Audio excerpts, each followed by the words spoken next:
You're listening to The Adventuring Party, talking about gaming the Irish way.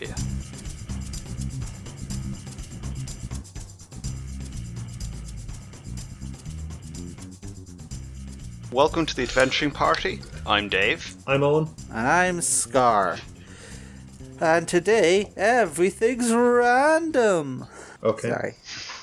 Well, guess you can randomly start us off. Yeah, exactly. Expression of intent. That's how you mean to go on. So, we're here today to talk about the topic that I, in my usual pretentious fashion, have naming Discovering Your Character. But really, it's about random character generation and whether or not that's a good fit for you and your game. Initial thoughts? I don't know about you, but I brought along some examples. Go on. Okay, well... All right. I have brought along two RPGs, both of which have random character generation in them. One of them is the 1984 classic from Games Workshop, Golden Heroes, which is one of the first superhero RPGs to do fully random character generation. So, Shane, do you have 3d6 in front of you there? I do. Excellent. I'm going to ask you to roll 3d6 4 times in order and give me your results. The first stat is your ego. First stat is a 13. Cool. Strength next up. Is a 9. Dexterity. Is a 11. And vigor.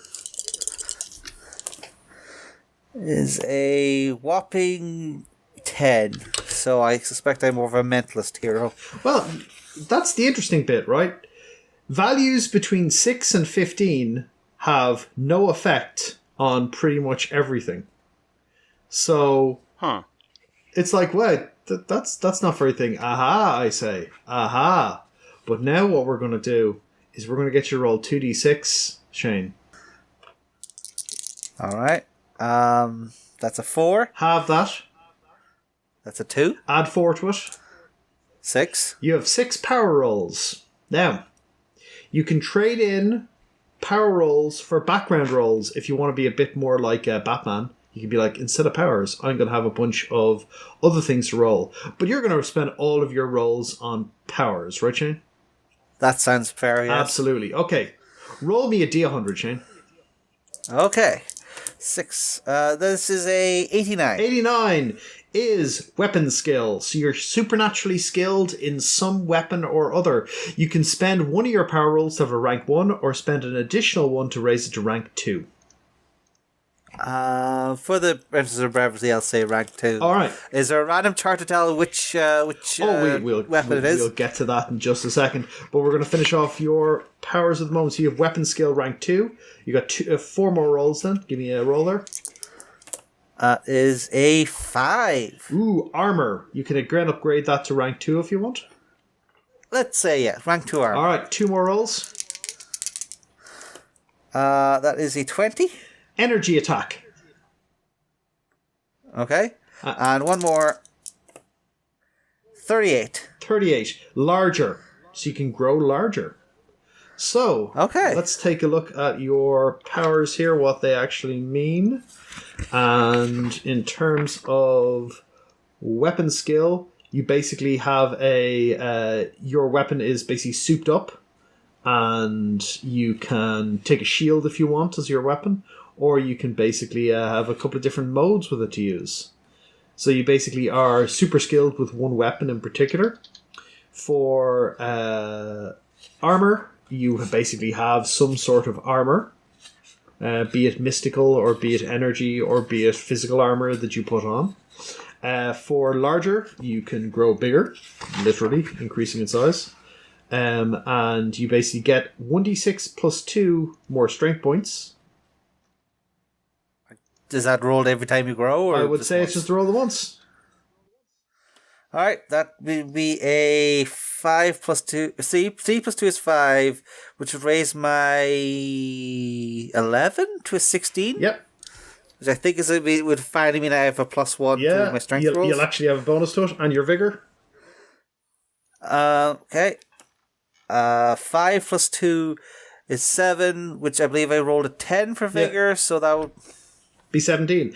Now, if you took that power again, you get an additional 1d6 plus 2 and 1d6 plus 2 each time you go up, and you start getting into the real big modifiers. Now, Shane, from that, you're then expected to kind of come up with, what is this character? Skilled with a sword, or skilled with a weapon of some kind, wears armor, grows bigger. Like, what is this dude? You know? I'm sort of imagining some form of, like, his civilian identity. He's probably like a historical professor or something because he's got a high ego but not great physical stats. But even then, he might probably just an amateur, maybe a student. But like maybe he's found like a piece of Lancelot's armor or something, and you know it magics him up, and he grows to be 10 feet tall, with magic armor and a sword that shoots lasers. Yeah. And that's your character. And they in the book, 7 different power rationales for different people's powers.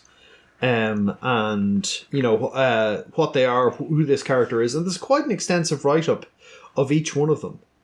And it's, each one of these basic characters, the 7 they put up, each has the same rolled powers. So they basically come up with different ways to explain each different character. So it kind of goes, here, roll up these stats, which don't really matter until you get into the powers, for the most part. Now roll up your powers, and then you come up with the rationale for your character. So the superhero random generation does, let's generate your stats first. Let's generate your powers first. Now let's talk about your character. Because the powers are so influential on what the character feels like. All right? So, Dave, we're going to look at Sentinels now. Do you have 2d10 there with you, Dave? 2d10. Not handy. Shane, could you roll for Dave then? Alright, I have 2d10 here. So roll 2d10 and add them together. Not a d100, 2d10. The first step in the Sentinels one is they determine your background. That'll be a total of 4, a 1 and a 3. You are an adventurer of some sort. So basically you get 3 d8s for your core stats. Okay. Your qualities are history, leadership, or any physical. And you go check the further details on page 50. So that's step 1. Step 2 is you get your power source. So you basically select a power source for your character. Okay. So you pop down then onto that page. There's another 2d10. Many options. Roll. Yet there are, I believe, 2d10. Hold on, let me make sure. Roll me, 2d10 there. Oh, no, it's a d10. D10. Or you can pick, Shane. basically, you know? I think it's like you roll twice and can choose either of the two Okay, results. then 2 dice then. So that's a 2 and a 3. So 2 is training, and 3 is genetic. Training. Yeah, absolutely. So you come from, your character is basically self-trained, an adventurer self-trained. So maybe an Indiana Jones type. Now, okay. Let's keep going and see what happens. absolutely. Next one is the archetype. Basically, you rolled a 2d10. You get to use your other roll here in this one.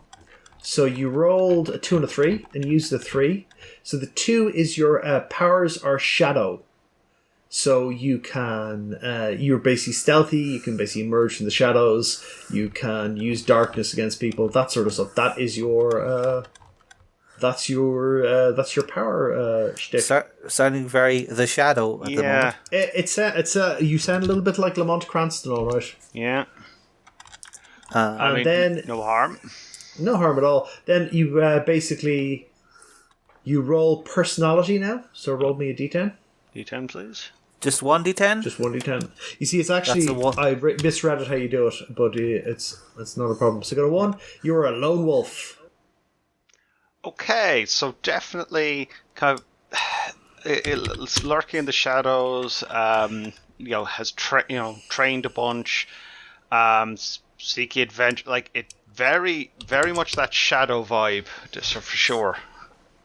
Yeah, and then you get to pick 2 red abilities, which are effectively they're grouped by power and ability quality. So there's athletic ones, energy ones, kind of hallmark powers, intellectual powers. So there, you look through and you get to pick out some cool stuff for yourself. Maybe your character can resurrect themselves. Maybe they can basically grow really strong. So it's a little more direct customization of your character. Yeah. And lots then of at the end of options. that, you've got you've got basically another random character. Now, 40 years separates these two systems. Because Golden Heroes was originally printed, was self-published, basically hand-printed in 1982. And this one came out in 2021. But when you look at both of them, they have a lot in common.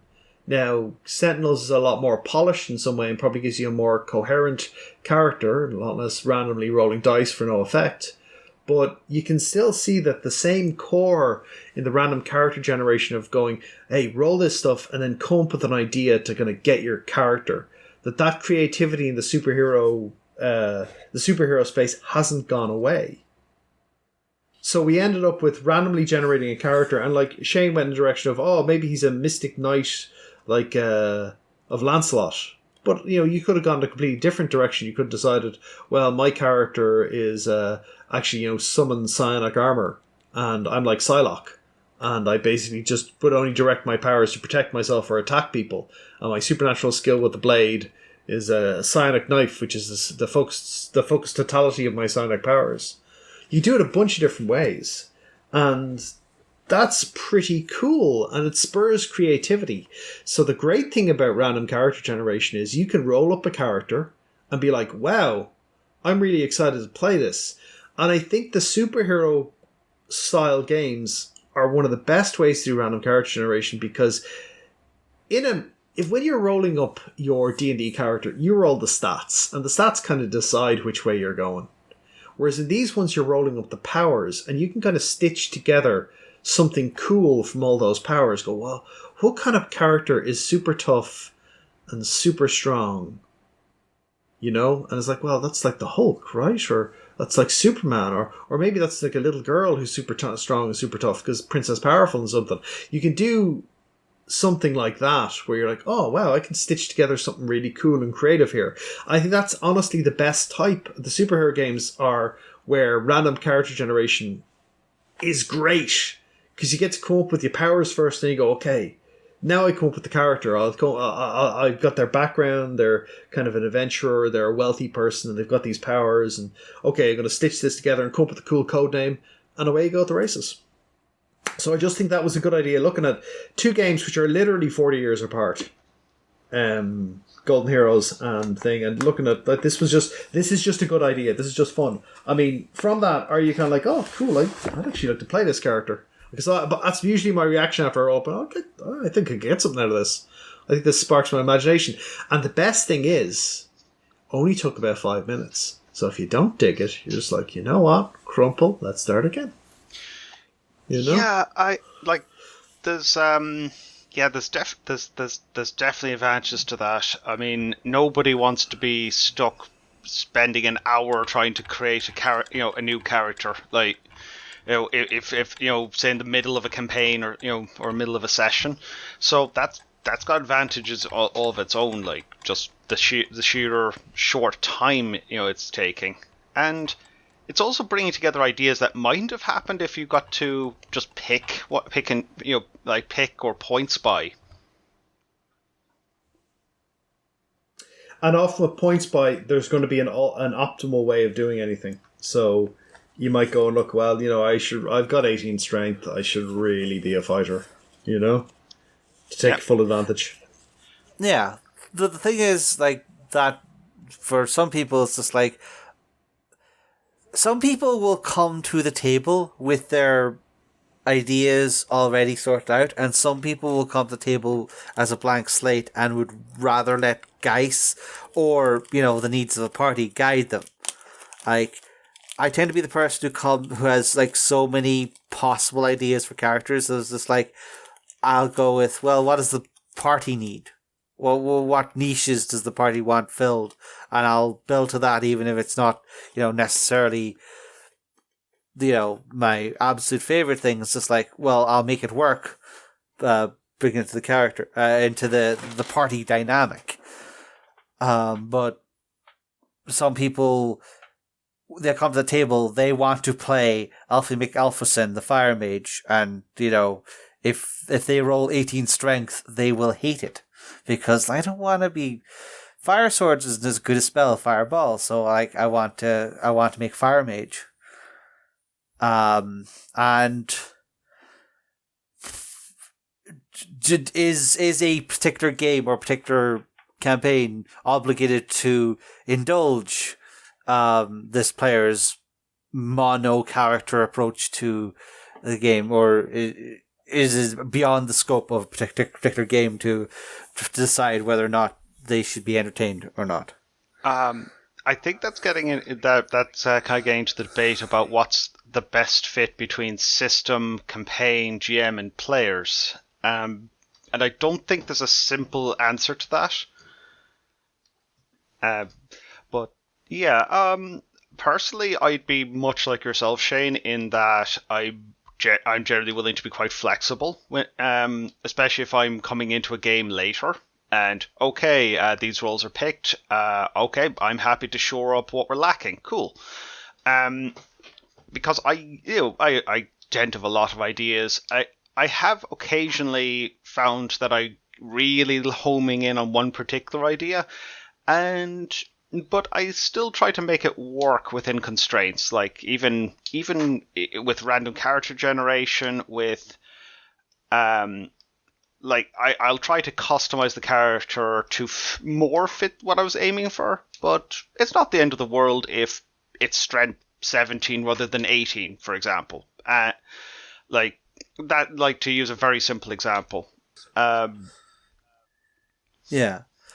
And stuff like Sentinel Comics game, they are very explicit as if you roll something that you don't like, it's not or you can just re-roll once or twice per step to get something that if the process of zoning into an idea has already started, then you can play to that more rather than say follow the dice explicitly. Although again, it's going to be a player preference thing. It's just maybe you get the idea after step 2 and you're going to want your rolls to guide you in a particular direction.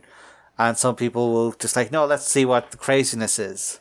And I'll come up with something for any iteration of the dice. It'll be fun. So, yeah. But the question, I guess, is not all games can accommodate all different approaches.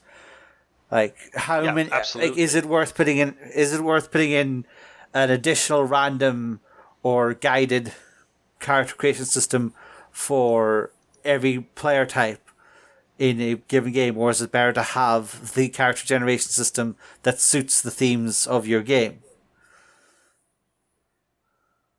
I mean, I think that random character generation works much better in some settings than other settings. If you're playing a fantasy one where it's highly role orientated, yeah, you're much better off having kind of guided or guided character generation, which doesn't randomize that much. You only randomize stats, you can swap stats around, and that's whatever. But in a game where there's less often this has to have a tank, have to have a healer. There's less of that, where you'd often in a superhero game some people being able to heal, but often people recover quite quickly in superhero games. So healers aren't necessarily as important. Some games like that are grand, where it's let's just see what we get, and we'll string something together from it. Gives you a bit of a looser, kind of more improvisational feel, and that could be good. I mean, I really think that I'm shocked how little superhero games are out in the current market, given the predominance of superheroes in pop culture. How ubiquitous superhero shows are. I feel like there was a Marvel RPG that came out in 2015. There was, and then died. It died because the license got pulled on them, because the license, the Marvel got sold. It was licensed to. It wasn't Weiss and Hickman, was it? It was Cortex, the Cortex Marvel system, and it got. They basically lost the license and they had to stop making it. And they had a bunch of books ready to go, and they had to basically put them. Yeah. I think there's currently one in development called the D616 system. Yeah. Which is really just a D666 system, but they decided to go with the Marvel Universe reference rather than Margaret Weiss Productions. It was Marvel Heroic Role Playing from using the Cortex Plus system. Yeah, that.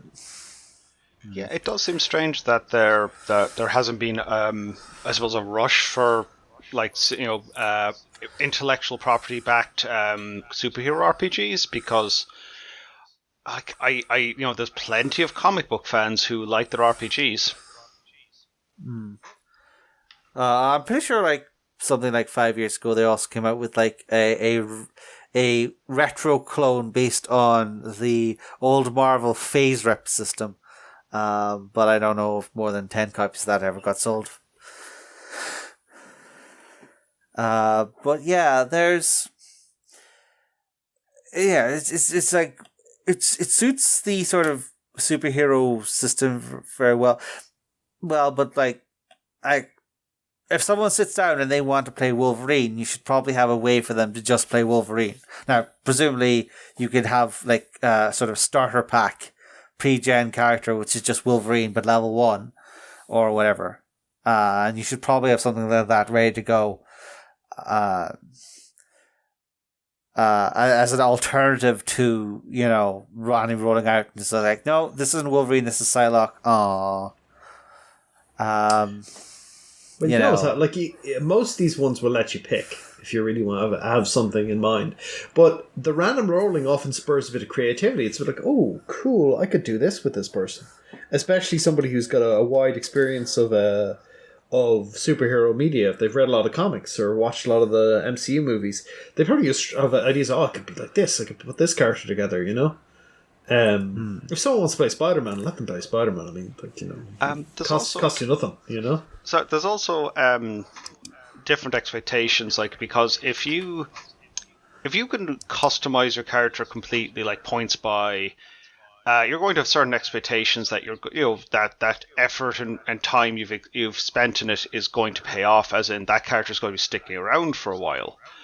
With a randomly generated character, I suppose there isn't as much of an onus on that, as in there isn't as much I suppose there isn't as much invested, time-wise. So, maybe players would be more okay with characters, getting splattered, to be honest. The Dungeon Crawl Classics method of, roll some random stats, roll 4 different characters this way, and whichever one gets through the first dungeon gets to be level 1. Yeah, Shadow of the Demon Lord has some similar 0-level adventures where, your character starts with no level and earns a class by the end of the first adventure. Good wholesome family fun.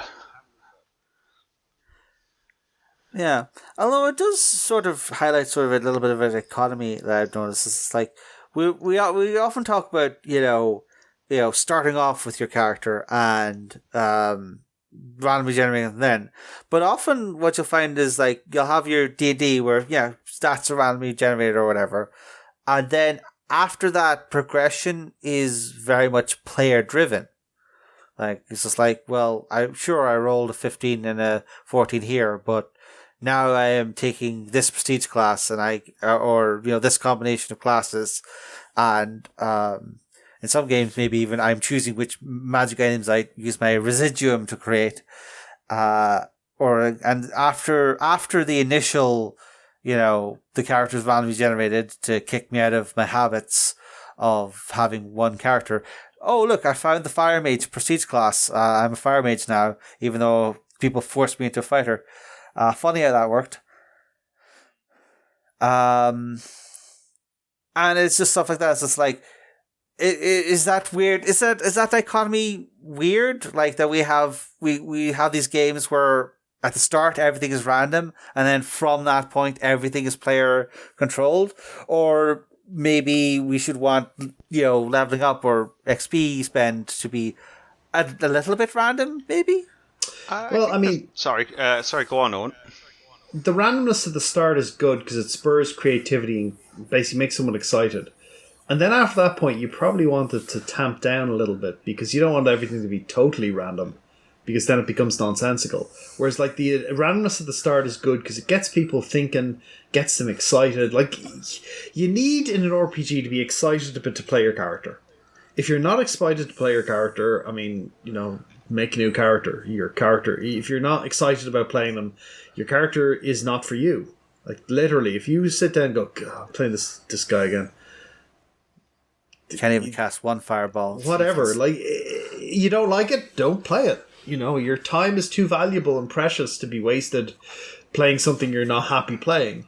And the best thing about a randomly generated one is you can go, let's go again. I'm not enjoying this dude. I'm going to phase him out. He's going to move off to the UK or something, and I'm going to bring in a new hero.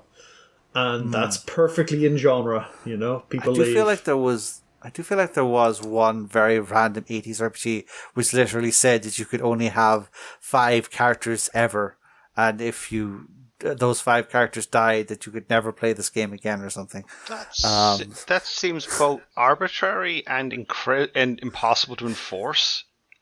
Yes, but it is just sort of an odd thing. But yeah, I think the point I'm trying to make is is a GM going to be okay with just someone going through a stack of randomly generated characters? We've inherited the horror stories of people rolling up 100 characters during the 80s in order to get one that could be a paladin. Is it okay for a GM to maybe say, well, maybe there should be some limits on this? Or is that... If someone's habitually changing their character, like if it's every 2 weeks you come back and they want a new character, you have a word with them about, can we build a character that's like that for you? Maybe some kind of metamorph, maybe his powers generate randomly. There are heroes like that, There are characters like that who are like, their personality changes constantly. And maybe you play that instead if you are addicted to change. Yeah, I mean, just have a talk with the player. But there's a happy medium to be struck there. If someone is addicted to novelty. But I mean, I think the randomness is good when it generates interest and excitement right at the start. And it gets people going quickly. Those are good things. And then after that, you probably want to tamp down the randomness a little bit. Like, you could have a system where your abilities randomly sprout. Like your superpowers, you roll on the table to see what happens to your superpowers. Do you get, more, do you get does your existing abilities expand, or do you generate new abilities? And in some campaign games, they run stuff like that. Like in Necromunda, for example, you randomly roll which skills you develop. The good about that is, hey, it's exciting and every playthrough is a little bit different. The bad thing is there are dud skills, and you'll have the same problem. You have the same problem in an RPG. An RPG unless it's very well directed. Yeah, I guess it's how many times do you want a character to surprise you in a given campaign? This is like they surprise you at the start, but then maybe they randomly determine. I think Savage made a point a few years back about the idea of, well, why don't you roll randomly to see how good you are at the skill when you first try that skill and it turns out this character's actually really good at swimming or really bad at using a bike. And it's just like, is this do you want that sort of discovery? Oh, this character's got depths and layers to them that I didn't realize. Do you want that to only happen once, or do you want to be to be happening constantly during? You just reminded me of a game going back a few years called Las Vegas, and all the characters wake up in Las Vegas as amnesiacs, and they actually have to discover what their skills are in through the course of the game. And I think players do have some agency in picking what skills they have, as situations crop up. But it's I think the author also suggested other games that could be used with the same core system, where the characters are all amnesiacs and in a weird situation and are discovering what they can do. And it's different spin from, oh, I know exactly what I'll be able to do from levels 1 through 20. Yeah, but I would imagine that is a game designed for one shots, and you're not expecting to have a 30-session campaign. Mini It's going to be campaigns, one or yeah. two. A Las Vegas, written by noted barge burner James Wallace, of course, but I believe it has a campaign, and a lot of people actually thought the campaign was very good.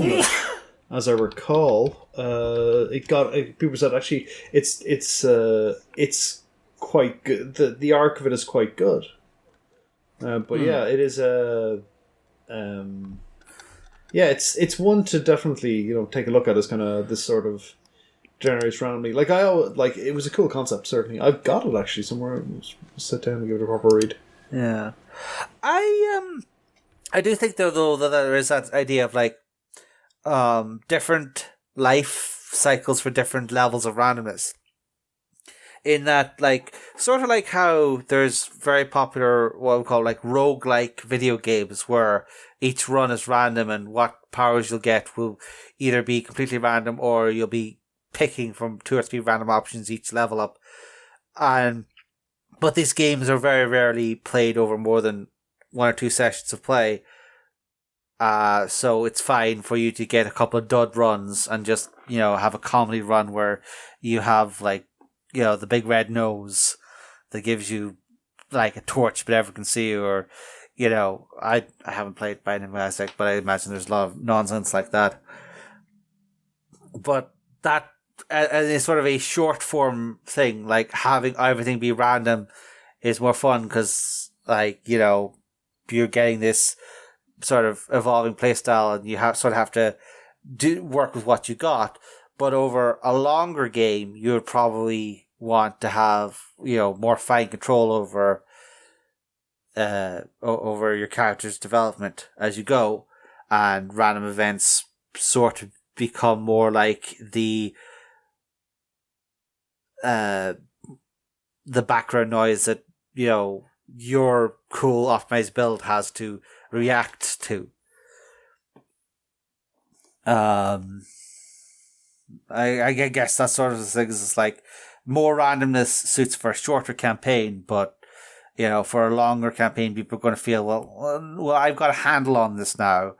I've gotten over the initial weirdness of having my fire mages have 18 strength. Now I want to start molding them in a direction that suits me. So I guess like different campaigns will imply different levels of randomness. Is where I'm going. Yeah, makes sense.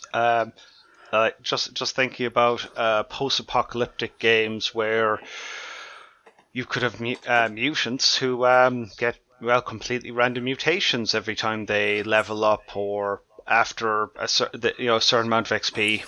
Like to put another spin on the random powers idea. Yeah, and some people love those characters and some people hate them. Yeah.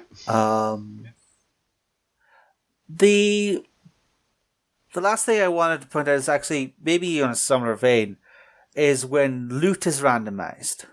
When like you have maybe a post-apocalyptic game or a D&D style dungeon crawler, and rather than have we've sorted out your explicit packages of treasure and placed +1 swords and +2 guys arms liberally throughout the campaign so that you progress according to your explicit treasure per level chart, that what's in the dragon's hoard. Okay, let me just roll a couple of dice. There's a movable rod and 2 +1 daggers and a potion of polymorph. Deal with it. Like that's it sort of actually comes back to that video that Matt Colville made, where he made the explicit point that, in older editions, like, leveling up didn't give you powers. Finding magic items give you powers. And the leveling up was mainly so that you have the hit points to get through the dungeon so that you could find these magic items and get the powers that they offered. So that's sort of like another way of looking at this random character generation. It's just like, I think I would accept that point more if you were just talking about, like, say, fighters, rogues. But once you start bringing spellcasters in the equation, they're very definitely getting powers, as well as the hit points. Yeah, that's sort of the weakness of that argument, I have to admit, and it is something I think about a lot as well. But yeah, do people think that sort of, oh, what have we got in the treasure box today, style of element, is that a cool level of animation, or would they prefer the 4th edition element where, well, these 5+1 swords don't have the cool powers we want, so let's just put them in a blender and get out the +1 sword that does have the power that our rogue or fighter wants? The problem a lot of the D20 RPGs do is that they actually make you specialize in a narrow group of weapons or a single weapon type. So you could be like, hey, I'm specialized in bastard swords. Okay, well, this is a falcata. Like, well, I don't use falcatas.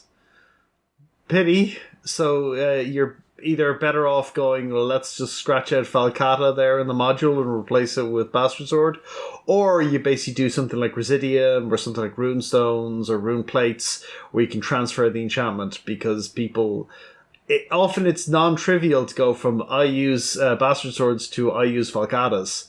So you're probably better off giving players treasure they're going to use, because of the way the builds kind of narrow in and go, no, you don't use short swords, you use daggers.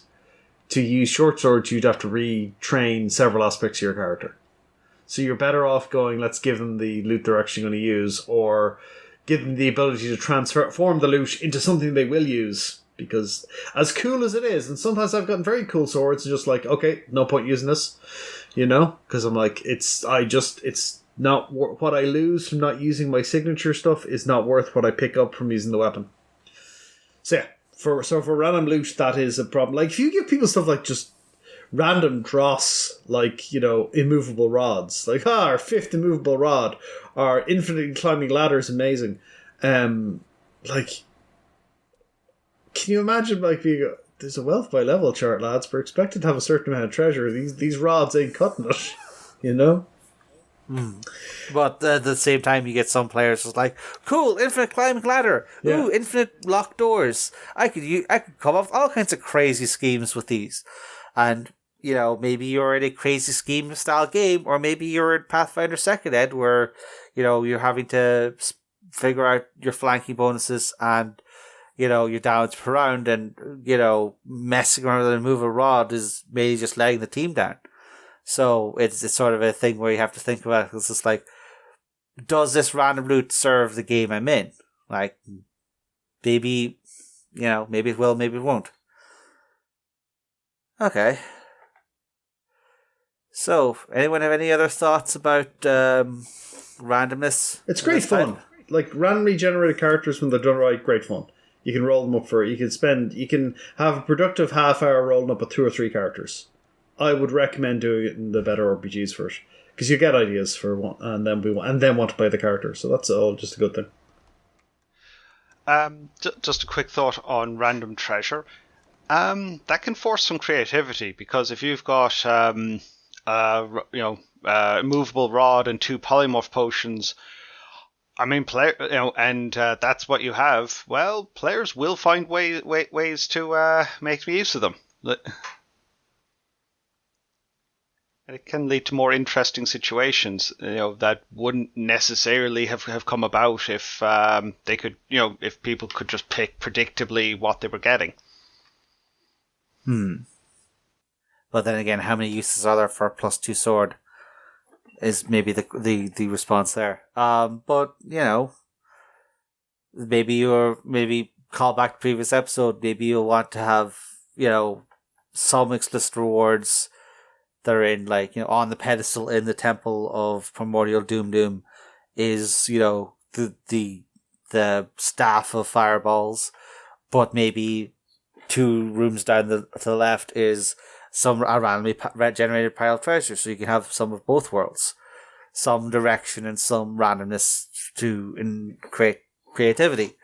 And in trying to get one, you'll maybe find the other.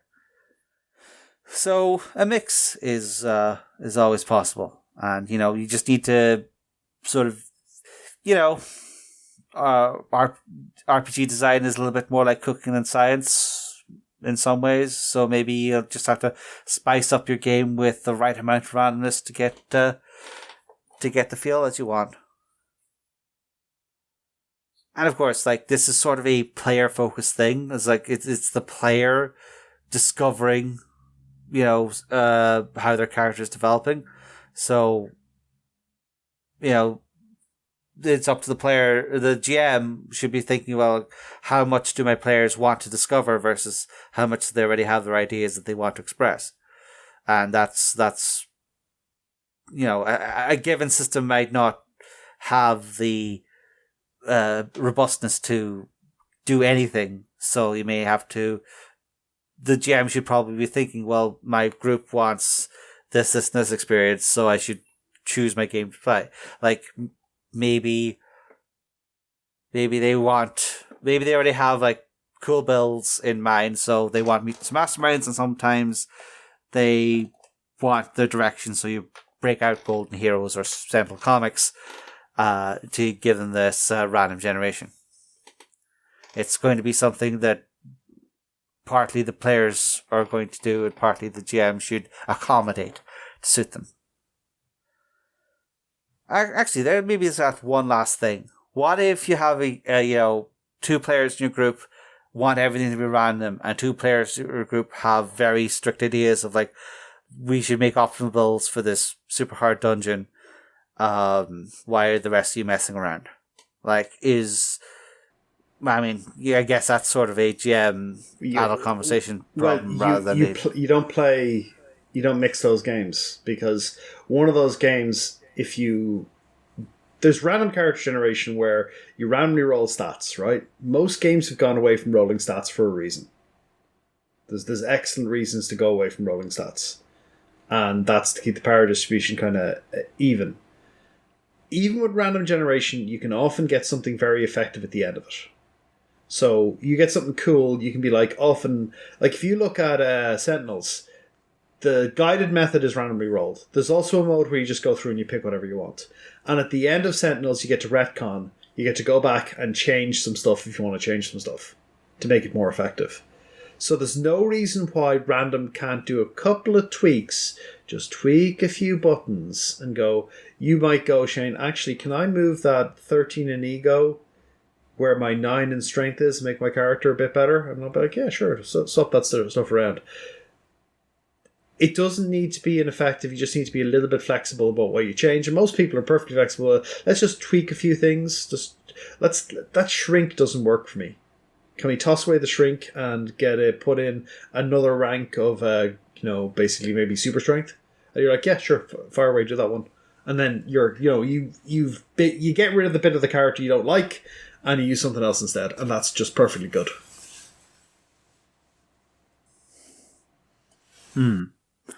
Yeah, I think, yeah. Like all spices, you have to balance them. And, you're almost definitely going to want a little bit of randomness in your fixed RPG and a little bit of fixedness or fixability in your random RPG. Just so you can accommodate more play styles and more player desires when you're actually going forward. Okay. I think we've randomly come to the end of this conversation. Any final thoughts? Give it a go. Find the blend of randomness and pre-planning that works for you. And try it with a superhero RPG. It's tons of fun. Sounds it. Yeah. Yeah. Well, if you would like to randomly tell us your thoughts, you can hit us up on social media, Twitter, Facebook, or our Discord channel, which link should be in the show notes. But for now, this party is over.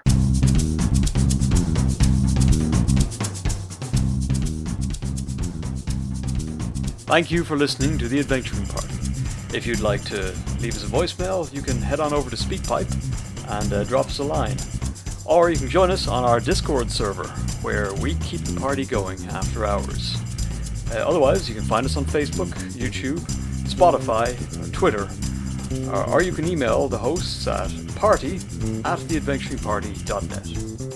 The Adventuring Party is released under a Creative Commons Attribution Non-Commercial Share-alike version 3 license, but you probably knew that already.